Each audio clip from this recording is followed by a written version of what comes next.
Sementara itu Bion yang sebelumnya telah memakan jamur mengamuk, kini efeknya mulai timbul.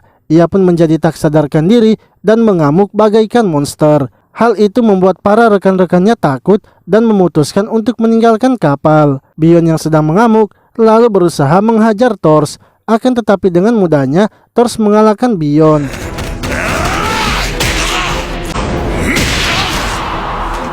Lalu Askeladd dan pasukannya yang lain kini mendekati kapal Lenan. Mereka berniat menangkap pasukan Thors untuk dijual menjadi budak. Namun tiba-tiba saja Thors melemparkan Bion di antara kapal mereka. Ia pun memberitahu Askeladd dan yang lainnya untuk segera mundur karena setengah pasukannya sudah ia hancurkan. Askeladd dan yang lainnya ternyata tidak gentar dengan ancaman Thors. Hal itu membuat Thors merasa gelisah sebab jarak kapal mereka terlalu dekat. Walaupun di depan mereka ada sekitar 30 orang, ia masih bisa mengalahkannya sendirian. Akan tetapi bila mereka sudah naik ke kapalnya, akan sangat sulit melindungi Thorfinn dan yang lainnya. Apalagi para pemanah dari musuh masih ada di atas tebing.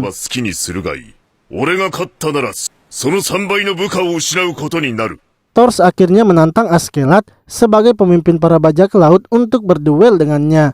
Jika Askeladd menang, mereka bisa bebas melakukan apa saja. Tapi bila ia yang menang, maka Askeladd harus mundur. Dengan senang hati, Askeladd pun langsung menerima tantangan Thors. Thors kini berniat tidak menganggap remeh Askeladd lagi dan terus menyerangnya. Melihat Askeladd yang terus diserang, membuat para pengikutnya mulai gelisah. Sebab Askeladd terlihat seperti akan kalah. Sementara itu Askeladd yang terus menahan serangan Thors, merasa kalau sebentar lagi pedangnya akan patah. Ia juga menyadari kalau pedang Thors pasti sama dengannya. Ia kemudian mengincar pedang Thors dan mematahkannya. Namun ternyata Thors sudah merencanakan itu dan berhasil mengalahkan Askeladd.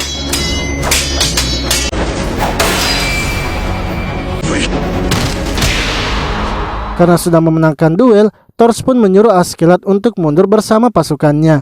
Akan tetapi, Askeladd ternyata tidak mau menuruti aturan duel mereka. Bion yang sudah sadar kemudian melompat ke kapal mereka dan menangkap Thorfinn. Hal itu membuat Thors kini tak bisa berbuat apa-apa lagi. Askeladd memberitahu Thors bahwa ia sebenarnya hanya membutuhkan Thors saja. Agar Thorfinn dan yang lainnya bisa bebas, Thors pun dengan terpaksa menyerah kepada mereka.